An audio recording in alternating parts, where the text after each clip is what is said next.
Right Ramesh, thank you for the updates. So అది ఢిల్లీ ఎర్రకోట వద్ద భారీ పేలుడు జరిగింది. ఎర్రకోట మెట్రో స్టేషన్ సమీపంలో కారులో పేలుడు చోటు చేసుకుంది. పేలుడు ధాటికి పలు వాహనాలకు మంటలు వ్యాపించే, పలు వాహనాలు ధ్వంసం కాగా ఒకరు మృతి చెందగా పలువురికి తీవ్ర గాయాలైనట్లుగా తెలుస్తోంది.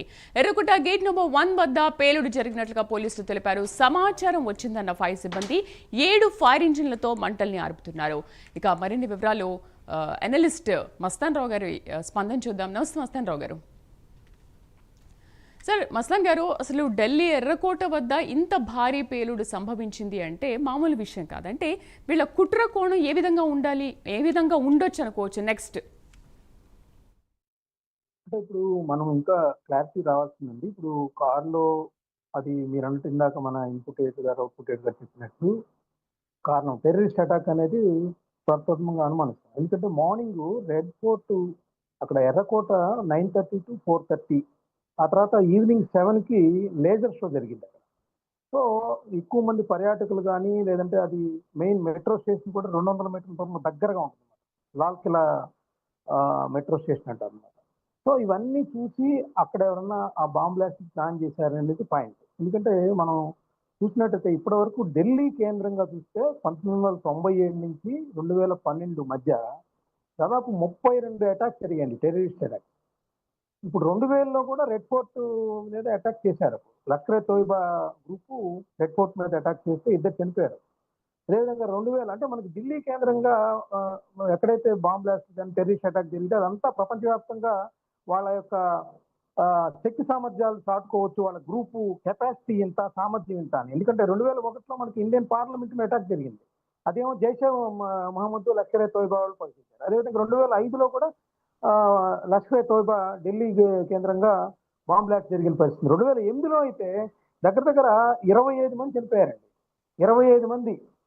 అది ఇండియన్ ముజాహిద్దీన్ గ్రూపు ఆ రోజు అటాక్ జరిగింది. అంటే ఎక్కడైతే జన సామర్థ్యం ఉంటుందో భారతదేశం ఆర్థికంగా కానీ ప్రపంచ దేశాల్లో ఎదుగుతున్న క్రమంలో దాన్ని దెబ్బతీయడానికి మనం చూస్తా ఉన్నాం గత కొంతకాలంగా. పాకిస్తాన్ ఏ విధంగా ప్రయత్నిస్తుంది, లేదంటే వేరే మన టెర్రరిస్ట్ అటాక్ చూస్తాం ఇక్కడ జరిగింది కాబట్టి కార్లో. సో ఈ విధంగా ఢిల్లీ కేంద్రంగా ఈ దాడులు జరపటం ద్వారా భారతదేశ ఆత్మస్థైర్యాన్ని దెబ్బ కొట్టాలనేది తీవ్రవాదుల ఆలోచనగా ఉంది. ఇప్పటి వరకు జరిగిన 32 ఢిల్లీలో జరిగిన 32 అటాక్స్ వచ్చి దాదాపు 134 మంది చనిపోయారు. సరోజినీ నగర్ దగ్గర ఒక సెకండ్ నేను చెప్తాను. సరోజినీ నగర్ దగ్గర జరిగిన అటాక్లో 59 మంది అత్యధికంగా చనిపోయిన పరిస్థితే మనం చూడొచ్చు. అది 2000 ఒక్క సెకండ్ చెప్తాను. 2008లో వచ్చేసి 25 మంది చనిపోయారు. 1997లో సరోజినీ నగర్ దగ్గర జరిగిన అటాక్లో 59 మంది అమాయకులైన ప్రజలు ప్రాణాలు కోల్పోయిన పరిస్థితి. సో ఇప్పుడు ఇక్కడ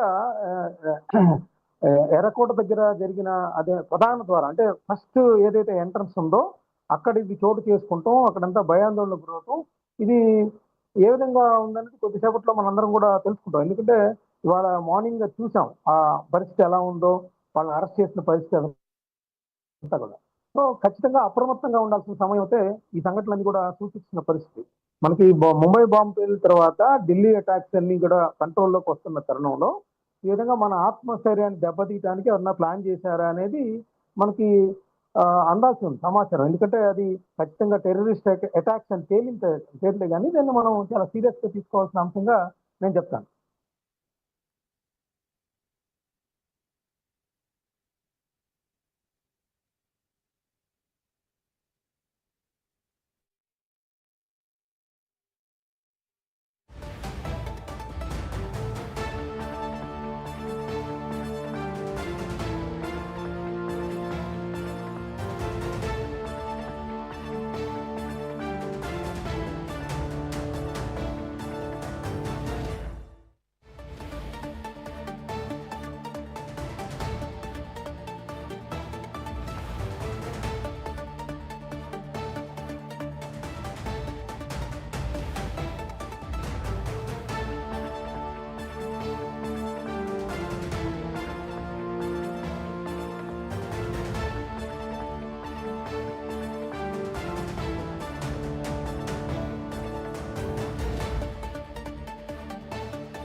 దగ్గర పార్కింగ్ చేసిన కారులో పేలుడు చోటు చేసుకుంది. పేలుడు ధాటికి 8 కార్లు ధ్వంసమయ్యాయి. ఘటనలో ఒకరు మృతి చెందగా పలువురికి తీవ్ర గాయాలయ్యాయి. సహాయక చర్యలు కొనసాగుతున్నాయి. ఫైర్ సిబ్బంది మంటలను ఆర్పుతున్నారు.